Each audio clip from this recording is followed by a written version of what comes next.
Hey everyone, welcome to my podcast. And today I have with me Arnold Beekes. I did it. I did it correctly. So Arnold is a worldwide traveler. I just laughed that when we met a few minutes ago and we started to talk about where he's based, and we started to talk about Romania, and he was also in Budapest in Hungary and living in different places. So I'm looking forward to this conversation because I think it's more about or more than business when we talk human to human. We talk experience to experience and the life journey. And I'm just really looking forward to hear more about you and learning about your journey because it's very interesting. And I love to speak with people, they travel. So welcome to my show. Thank you very much. Love to be here. Thank you. So Arnold, if you can let us know maybe a little bit more about your background, how was your journey through the life, and how you ended up doing what you do right now? And yeah, tell us more about you. Well, I grew up in the Netherlands, and then I finished the university. I have a master's in law, which nobody will expect if they know me right now.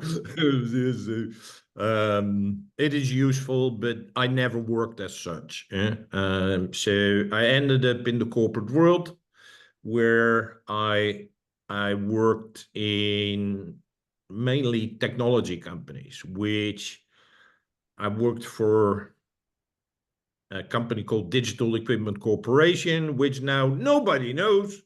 But when I started working there in the 80s and 90s, it was the second largest IT company in the world. Wow.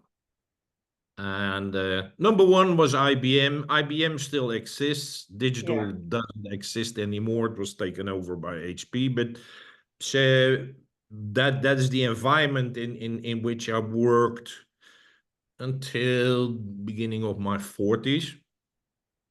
I was kicked out, and I kind of didn't mind because I worked for an airline, KLM, which was really terrible. So and since then I've been playing the entrepreneur, and that is the business side of it. But the rest of it is, I liked what you said in your intro, is that I think it's a very unhealthy thing that we make a distinction between life and work.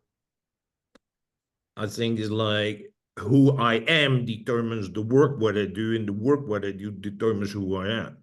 So it's totally connected. So since then, I've been on a journey on getting to know myself, Love it. uh, and answering the, which seems like the simple question, but I think is one of the most difficult questions in life, is who am I?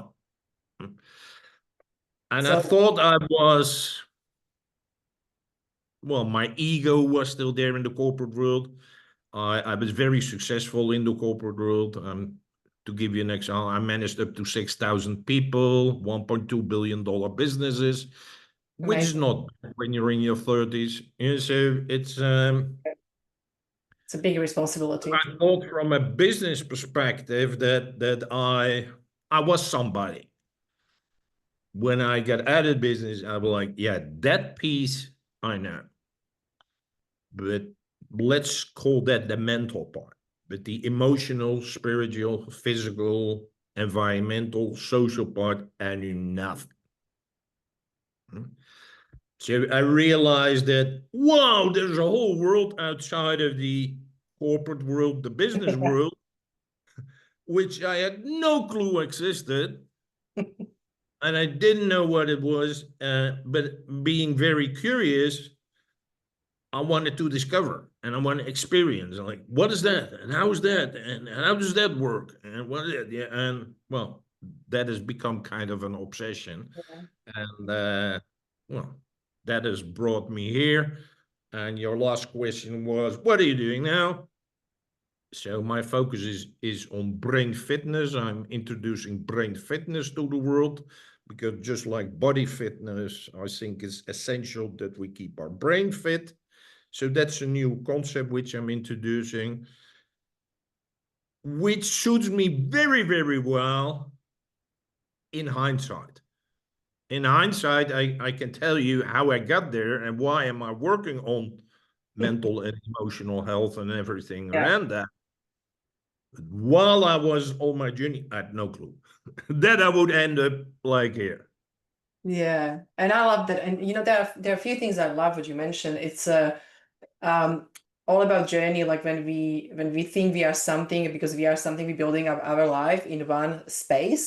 And then when we change, we are, leaving the job, or we are kicked out, or we decide to leave, we are losing our identity, right? Like we don't know like who we are anymore. And you mentioned that you were exploring who you are, right? Like what is happening outside of the job description? What is happening outside of my position? And I think a lot of people going through actually crisis especially in the later age, when people work 30, 40 years for the same company, or they building their own business for 30, 40, 50 years.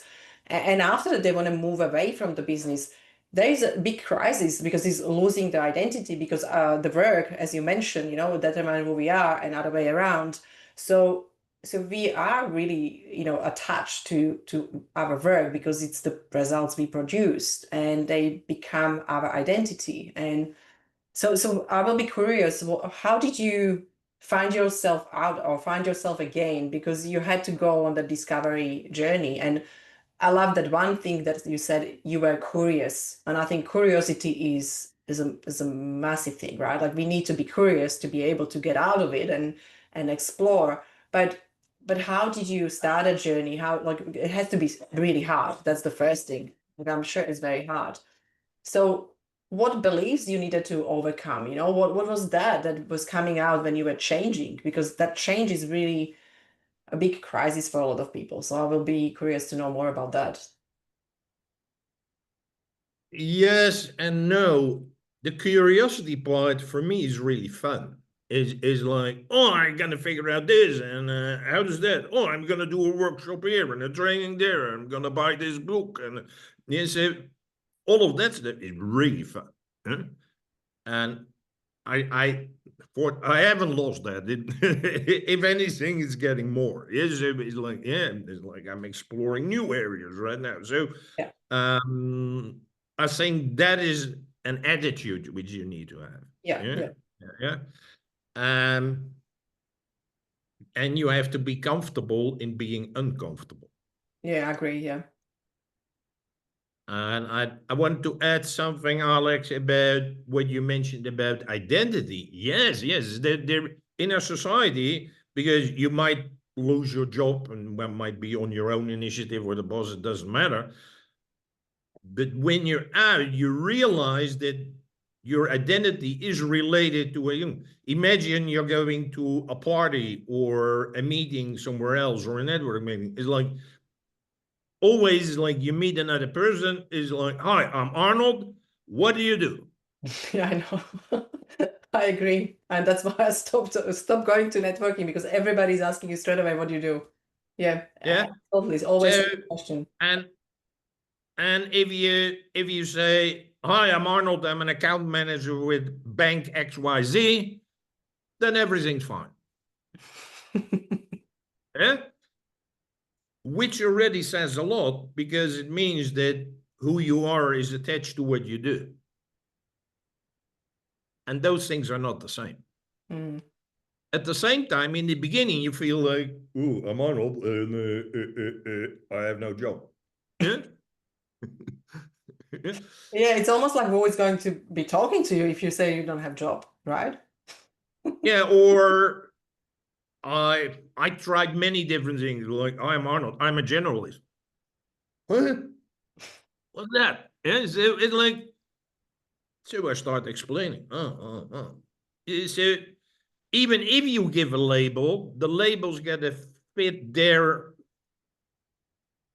pattern in which they're used to work. Huh? Mm. Yeah.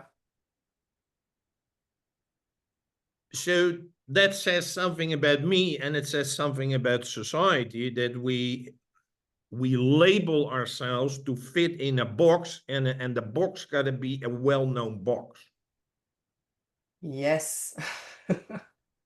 That's the scary thing. But how do you, okay, so you are not in the box, I can tell, right? So You're studying, brain, and you're creating totally different business. You were in the tech, you were in a corporate. Now you are working in different industry, basically, totally different area. So you had to study, you had to learn new things, and also explore it how that works in business, right? So it's amazing. So I feel like what box you are in, like what if you don't fit in? What if you're not fit in? So how? Because I have a brain. Well, actually, my main training is called From Fitting In to Flying Out. I love it. Yeah, I love it. It's absolutely amazing. Just the transformation of I'm always talking about it. Like, don't try to fit in, because if you try to fit in, you will never use your genius. You will never use your power, your purpose, because you try to fit into something. So I love it. But, Exactly, but tell exactly. me And more. and Yes.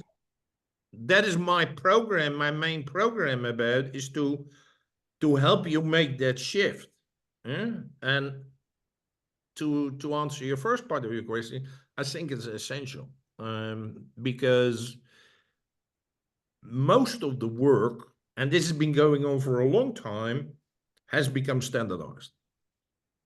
I can still remember, I'm not the youngest anymore, is that I think it already started in the 80s, but certainly in the 90s, where they came up with standard job descriptions.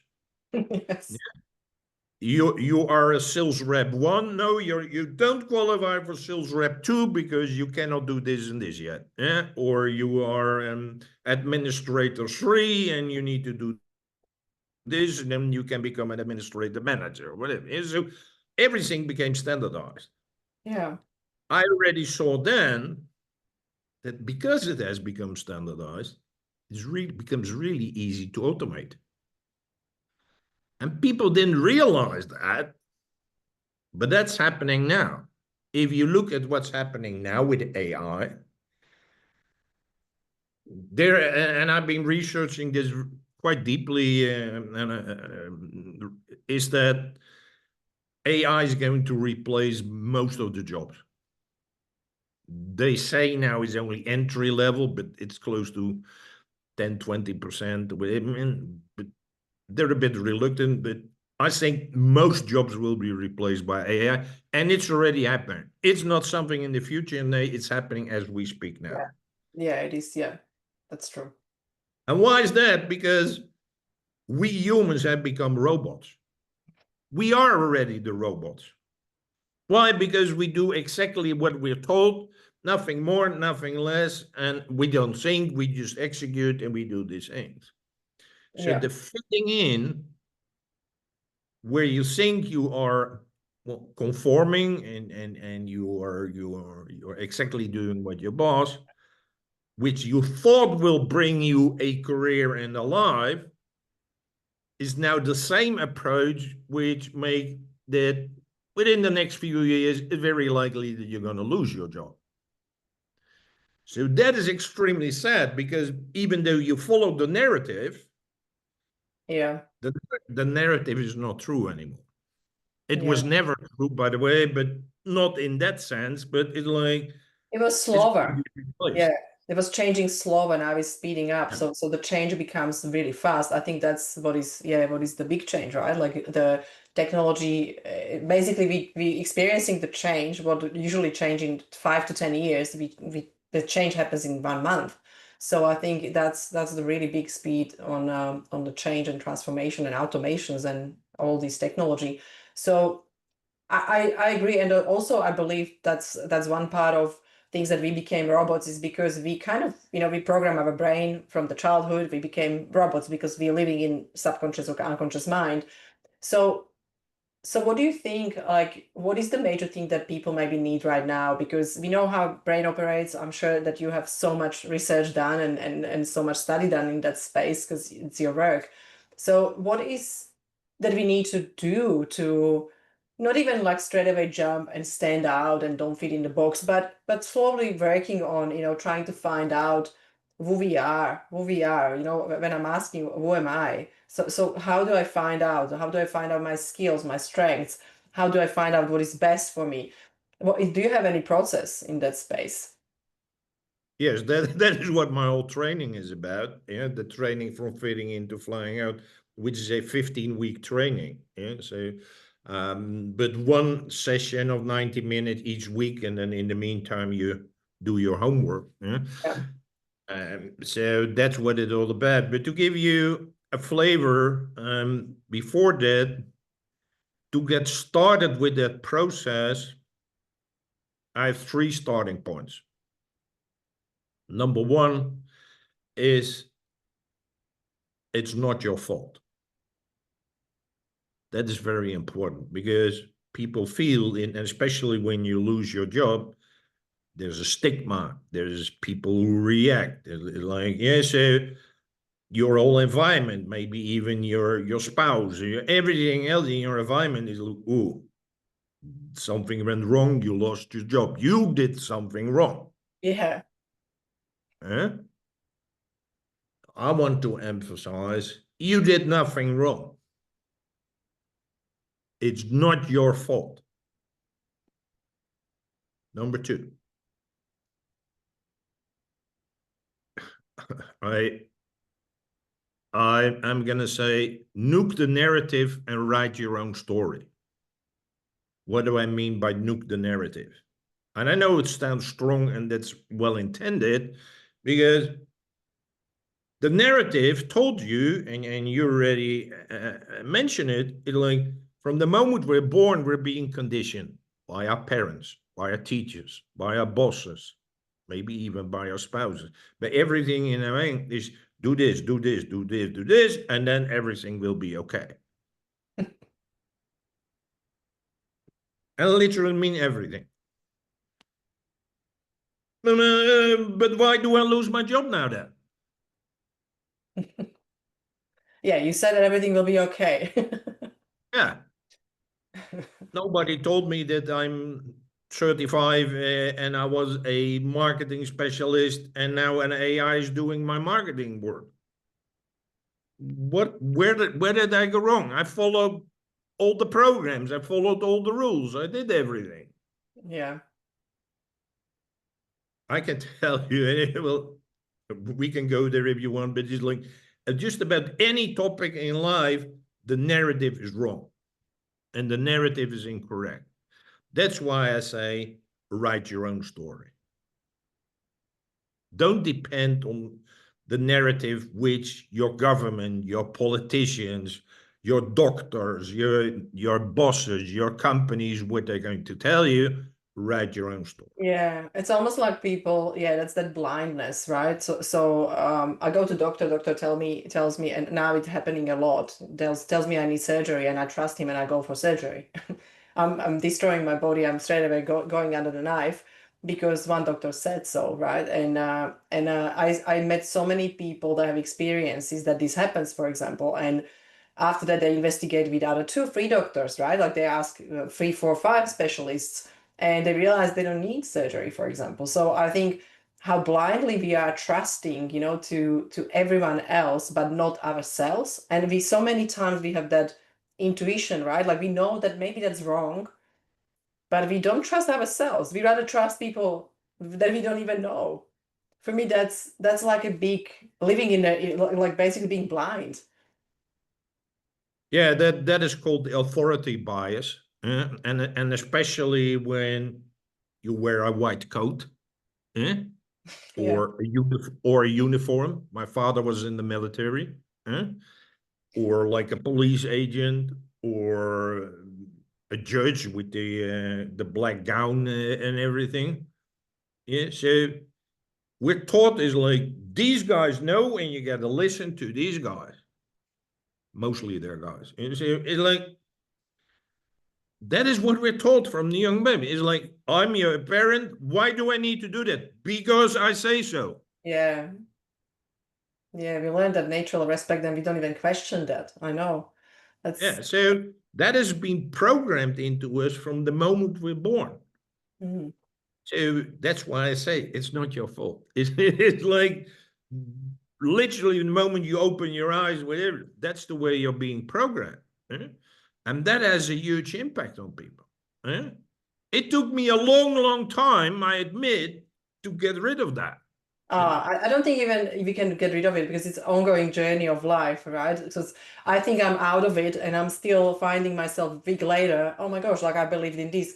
And I, yeah, just, we have this automatic response that we don't even realize. And we going through the life every day. And even us, working in this space, like being, around mind and brain and understanding and trying to learn more, we learn every day, but still, even though we are so deep in the work, we still found those things that we just respond automatically. It's like, oh, that was just reaction because I used to do it, and I put the water in the same glass because I used to do it. But I don't put it in different glass. So we don't even disrupt the mind just because we can. We just do the same thing all over again. It's crazy. Yes, and that's why when people respond as I have a 15-week training program, oh, it's a lot, and oh, it's so much time. But it's like, hey, this is 15 weeks with just one session each week, but you were programmed for the last 15 years. Or 40. Yeah. Yes, I say, suppose you just finished your study or your university, Yeah. whatever. Like, so that's 15 years of programming, and I'm doing this. So, and yeah, it's totally right. Whether you're 30, 40, 50, 60, 70, it doesn't matter. It is the same programming on every level. Yeah? It's like, this is healthy, and you should eat this, and take the jab, and do all these things. It's like, no, that's why I say, unfortunately, most of that stuff is not true.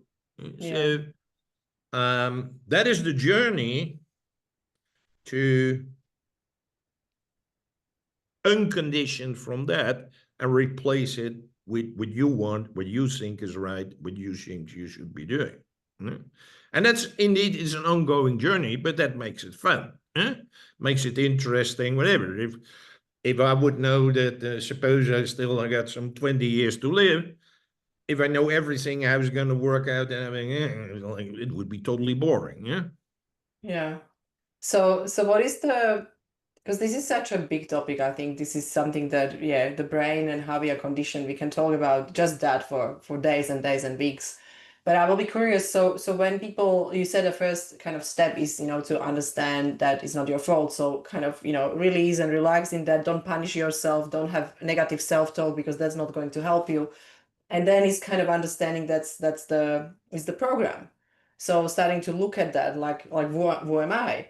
So what is the another kind of step? Because you mentioned there are three things. So now I'm Well, trying. number three is live from the inside out instead of the outside in.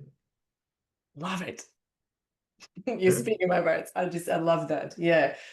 So yeah, tell me more your kind of description of that, because I see always like, start with yourself and don't start with I don't have money so I can't do this. I don't have time so I can't do this. I'm engineer so I can't go to job, and do wait staff job. So it's the like environment and everything what happen in our life is influencing who we are, right? So that's my own like take on what you said, but I would like to hear yours. Yeah, you're absolutely right.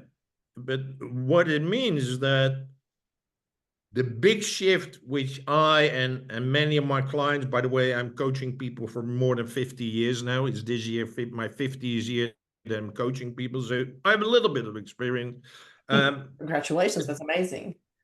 but everybody is struggling with it. Is that because of that conditioning, all of our perspective, all of our focus is on the outside world. Yeah. First, it was on your parents. What do they say? Yeah. My father was extremely authoritarian. I was afraid of him, even literally until he died. It's like, yeah, it's like, oh, would it be okay? Yeah. Yeah. Uh, then you go to see, oh, the teacher. Oh, the teacher is angry at me. Oh, yeah. Then your boss. Then everything. So we're totally focused on how the outside world views us. That is what I call outside in. And that's where we are related. It's like, oh, I must not say this because then he becomes angry. Or I must do this, then I will be okay. If I do what I really want, then no. So you're constantly adapting to what other people want you to do. To make the shift to inside out is like, hey, I understand what other people want from me, but what do I want myself? In the beginning, it's like it's totally blank. I can recall it was my first coach, which when I just came out of the corporate world, and so I was figuring it all out. And like I said, I was pretty successful in the corporate world. And he was asking, Arnold, what do you want? Well, I want to be a general manager because I hate bosses. I don't want any bosses anymore. I want to be the big boss. Otherwise, I'm not going to do. And I don't want this, and I don't want that, and I don't want that. Yeah, Everybody knows what they don't want, right? exactly. That's the point. Yeah, it's like then he said, Arnold, I understand what you don't want, but what do you want? Yeah, and that's the hard one because so many people say, I don't really I know. really want. You can notice I'm mostly not lost for words.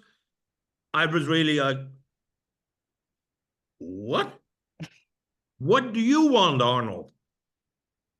I was at the beginning of my 40s. It was the first time in my life ever that someone had asked me that question. Yeah. And how sad, right? In 40s, we start to think about what we really truly want. Yeah. That's crazy. Yeah.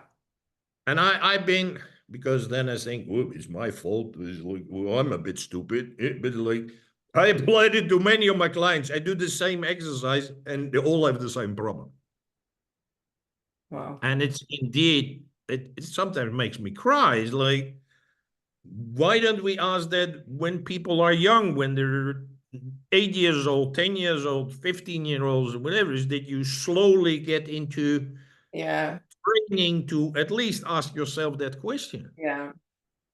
I think it's changing a lot when you look at young generation. I think that's why there is a lot of influence of that misunderstanding or not understanding. When people say, "Oh, Generation Z" or millennials, like all these generation, younger generations are very different. And I value that because they actually know what they want so many times, and they also follow that in their work environment. They actually say, I don't want to work 3 days a week. I want to, work 2 days a week, or I want to do 3 days from home. And they actually express what they want. So that's what we didn't get, I think, because of the, parenting, schooling, and all the generation. I'm 47, so I was kind of, like my parents were in communism. So we were growing up somewhere where we couldn't even travel, right? Like we couldn't go outside of the box. We couldn't go outside of the small country that has 5 million people, right? So it's super crazy when you think about that. And it's so different how people perceive the world now. And I love that it's changing. I hope it's going to change because as older generations, we still have that, like, how can I stand out? How can I be better? And this is for everyone who is probably asking that question. Do I really want? Do I really know what I want? What Arnold mentioned. So, guys, if you are listening and you're asking question and you don't know answer for that, I think Arnold will be the person to talk to for sure, to trying to help you to find out who you are. But I will be curious before you go. So what will be the kind of wisdom and or last few words that you want to leave the audience with? So you want to be sure that they remember that, and also tell us more about where they can find you, how best they can connect with you, and yeah, maybe if you will give me the links to your website or to your program so people can actually contact you. Yes, I would like to leave them with a couple of things. Number one is live your own life. That might sound simple, but that's actually the thing what we've been talking about the past Yeah. 30 Oh, minutes. it's so beautiful. It's so beautiful. And it's so big. Like that small simple sentence is so big because we truly don't live our life. So No, we live the life of someone else. yeah, I That's love what I that. call fitting in. Fitting in is living someone else's life flying out is living your own life. Mm. Yes. Yeah. So So number one, live your own life. Number two, learn continuously. Number three, love yourself unconditionally. mm, that's the big one. I was going to say, because there is one thing that we always laugh that we never give pills when we are sick to ourselves, right? Like we forget, and we always give pills to even our dogs, right? Everything on time. We take care of everyone else, but we never really take care of ourselves. So that's a great. No, that is what I say is it's very, it sounds simple, but it's the most difficult thing Yeah. because there's this inner voice, and literally it's called the inner critic. Hmm? Yeah. Yeah, we're extremely critical of ourselves in anything. Hmm? Yes. Yeah. And I would like is it, and it's a process. It's not something which happens like this because, yeah, how old you are, that's how long you have been feeding the critic. Hmm? Yes. You, you need to move from an inner critic to an inner cheerleader. Because if you're going to fly out, you're going to show who you are and who you really are. Yeah. And you have to be comfortable with that. Mm, absolutely. Perfect. So your question is also, where can people find me? It's quite simple. My website is called braingym.fitness. Braingym.fitness. There they can find my training program for fitting into flying out. And I also have a couple of videos around specific topics which encompass a certain workshop where you can learn about relationship, your uniqueness, emotions, yeah, so learning, curiosity, those are all parts of the master classes. And if you still have a question or you don't know, there's a booking where you can have a meeting with me and we can chat what's best for you.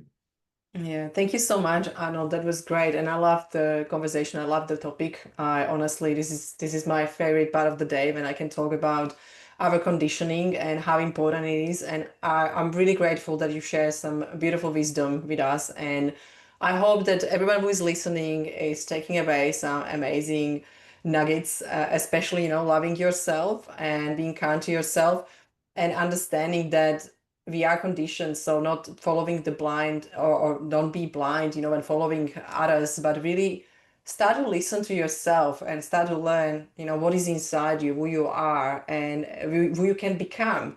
So follow your dreams. And if you want to connect with Arnold, I will share everything in the description of the podcast. So you will find his website and connection and links. So please just take it easier. That's the easiest way to do that. So thank you so much, and I wish you a beautiful day, and I hope I will reconnect with you again. Thank you, Arnold. Thank you.